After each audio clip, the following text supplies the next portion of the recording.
Olá irmãos, olá amigos, a paz do Senhor Jesus a todos. Diácono Eudes falando, sejam todos bem-vindos para mais um vídeo aqui no nosso canal. E nesse dia nós iremos meditar um pouco na palavra de Deus, aqui precisamente no livro de Salmos de número 139 e versículo de número 16. Temos aqui uma lição importantíssima, que se tivermos esta consciência sempre, nada nas nossas vidas nos levará a termos uma vida propensa a outro sentido. Mas iremos manter esta consciência de que nada é por acaso nas nossas vidas e nem na vida de nenhum ser humano.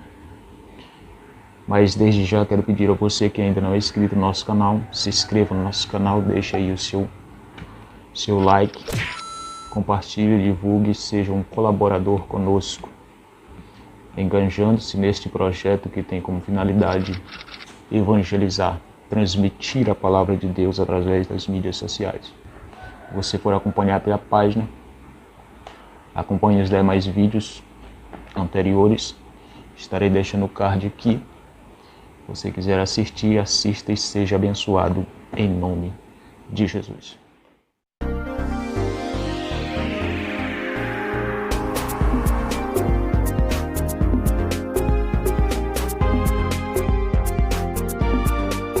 Pois bem, meus irmãos, vamos ler aqui no livro de Salmos, capítulo 100, ou seja, Salmo de número 139, versículo 16, que diz: Os teus olhos viram o meu corpo ainda informe, e no teu livro todas estas coisas foram escritas, as quais em continuação foram formadas, quando nem ainda uma delas havia. Meus irmãos, este versículo da palavra de Deus, para mim, é um dos versículos que se encaixa no nível dos versículos mais profundos de toda a Bíblia. Pois vemos aqui o salmista transmitindo-nos, e também teve o privilégio de Deus de deixar escrito para a sua geração e para as gerações sucessivas, a ponto de hoje nós termos esta dádiva, esta pérola de Deus para nos transmitir esta consciência de que a soberania de Deus, de que a onisciência de Deus, de que a onipotência de Deus se estende em todas as gerações. E o salmista transcreve-nos bem claro aqui a respeito, ele faz uma autorreflexão e ele recebe de Deus a inspiração e a iluminação para entender que a sua história jamais fora fruto de um acaso, que a sua história já estava pré-determinada. Quando eu falo de pré-determinação ou predestinação, não quero dizer precisamente que o ser humano ele já nasce predestinado a um estágio final. Quando eu falo de predestinação, eu falo que Deus escreveu uma história para cada ser humano. Nenhum ser humano, ao ser inserido por Deus neste mundo, ele está aqui por acaso, mas com um propósito que já está escrito no coração de Deus. Tendo em vista que Deus é um ser eterno, então quando Deus cria, Deus já criou eternamente. Agora Deus não obriga o ser humano a viver este propósito. E eu estarei provando na Bíblia que Deus não obriga nenhum a viver o propósito que ele criou. E que o contrário disso, ou seja, o viver ao contrário daquilo que Deus determinou para cada ser humano, redundará na vida do homem a perdição eterna. E exatamente pela palavra e pelo aquilo que Deus já escreveu a respeito dos seus dias, é que o homem será julgado. O interessante é que o salmista diz aqui: os teus olhos viram meu corpo ainda informe. Ele está dizendo que Deus presenciou toda a sua formação. Isso já lança por terra a questão deste que tem sido um dos debates mais polêmicos da atualidade sobre o aborto, né? Isso lança por terra essa tese maligna de que a mulher tem direito de escolher se vai gerar a vida ou se não vai gerar a vida, se omitindo da responsabilidade da prevenção. Porque uma vez que ela não quer ter responsabilidade com um ser vivo que já está vivo na concepção, ela tem que se prevenir.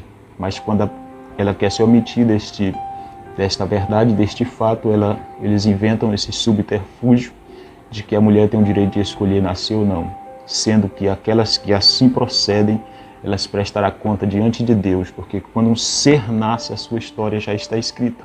E só tem dois, que neste caso a mãe se inclui, que pode impossibilitar essa história de ser concretizada. É somente a pessoa, quando ela assume a consciência de que a sua história ela tem um ponto determinante nela, e também a mãe. Enquanto a criança depende da mãe ou do pai, e o pai não mantém a sua obrigação de mãe e pai, ela também intervém na história desta criança. E assim sendo, o julgamento recairá sobre esta mãe ou sobre este pai que se omitir de cumprir com seus deveres e com as suas responsabilidades. E ele continua dizendo, e no teu livro todas estas coisas foram escritas, ou seja, todo o percurso da história, todos os estágios da vida do ser humano já foi escrito ao Deus permitir que ele venha ao mundo. Mas interessante que ele faz uma conciliação muito interessante, as quais, em continuação, foram formadas. Percebe a participação do ser humano naquilo que Deus já determinou? O ser humano vem ao mundo, Deus escreve a sua determinação, o seu livro, a sua história para ele viver. Percebe a participação do ser direto com a história? Deus cria a história, mas o ser humano ele não se omite da sua responsabilidade na história. Deus criou toda a história, mas o homem, tendo consciência disso, ele tem a obrigação de viver a história que Deus criou. E é exatamente o oposto disso que o inimigo das nossas almas ele vem lutando ao longo dos séculos, desde o princípio, para levar o homem fora do projeto que Deus criou para ele, para levar o homem fora do projeto que Deus designou para ele. A Bíblia diz que se arrependeu Deus de ter feito o homem. Não há muita dificuldade quando nós olhamos por este prisma de entender esta narrativa bíblica, uma vez que Deus é um ser eterno, um ser onisciente, e nós, sabendo esses atributos de Deus, nós podemos pensar, mas Deus está se contradizendo, porque como é que se Deus sabia, Deus se arrependeu?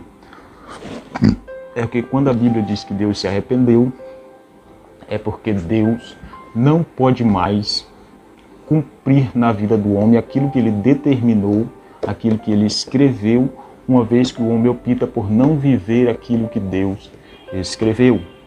Então, quando o homem isenta dessa responsabilidade de viver aquilo que Deus determinou para ele, Deus não pode mais cumprir na vida dele aquilo que Deus determinou. É por isso que a Bíblia diz que Deus se arrependeu, ou seja, Deus não mais tem responsabilidade com aquele ser que auto se caracteriza a viver independente de Deus.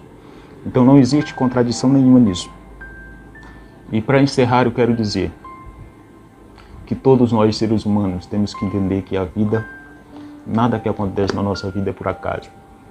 Uma vez que nós optamos viver a vontade de Deus. E como saber a vontade de Deus? Através da palavra. A palavra, ela nos revela toda a vontade de Deus.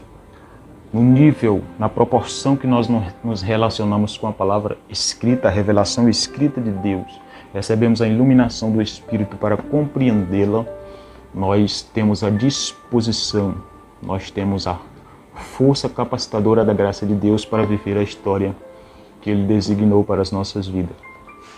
E a isenção disso, o fato de não vivermos, de optarmos por não viver, mesmo depois de termos esta consciência, fará com que nós seremos julgados naquele dia através dessa história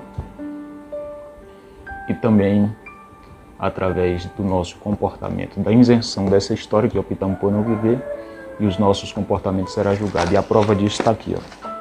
Apocalipse, capítulo de número 20 e versículo de número... Apocalipse, capítulo 20, versículo de número 12. João teve a visão na ilha de Pátimo. E ele diz: e vi os mortos, ou seja, quando todos estiverem diante do trono branco, diante do grande juízo final, João descreve a sua visão e ele diz: e vi os mortos, grandes e pequenos, ou seja, poderosos e pobres, brancos e negros, enfim. E ele diz que estavam diante de Deus e abriram-se os livros. O livro de cada história, de cada ser humano será aberto naquele dia. Aí Deus vai comparar. Você viveu a história que eu escrevi para você? Ah, Senhor, eu optei por viver assim. Mas não é assim que está escrito. Essa será a base para Deus nos julgar no juízo final. E João continua dizendo, e abriu-se os livros, e abriu-se outro livro, o livro da vida. E os mortos foram julgados pelas coisas que estavam escritas nos livros, segundo as suas obras. Percebe? Percebe a seriedade e a importância de termos esta consciência? A partir de hoje, você que porventura acompanhará esse vídeo e você não tinha esta consciência, a partir de hoje, debaixo da autoridade da palavra de Deus, você não é mais inocente. A partir de hoje, você sabe que, primeiro, ninguém nasce por acaso. Quando o ser humano vem a este mundo, ele já vem designado por Deus a viver uma história que Deus pré-antes escreveu. Mas ele não se isenta da responsabilidade de viver aquilo que Deus escreveu para ele.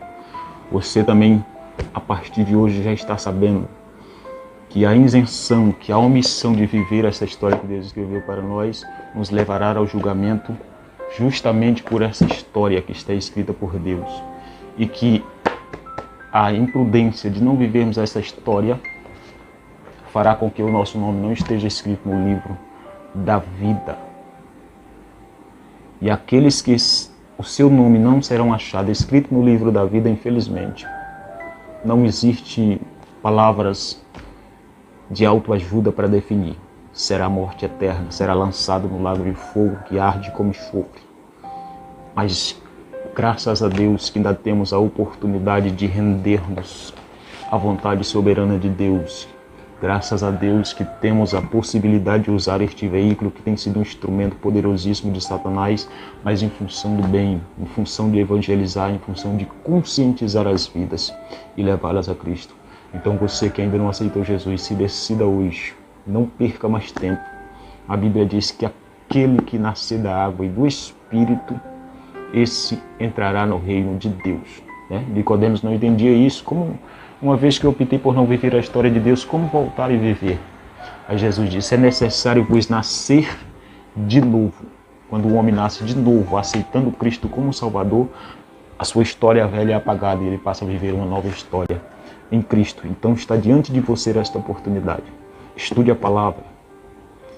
Dependa do Espírito para entender a palavra. Se submeta à vontade soberana de Deus e que as bênçãos de Deus e que a história que Deus estabeleceu para as nossas vidas venha a ser concretizada por completo para a glória de Deus. Pai, muito obrigado. Que Deus abençoe a todos e que o doce acalento do Espírito todos os dias abraça a nossa alma, agora e sempre. Amém.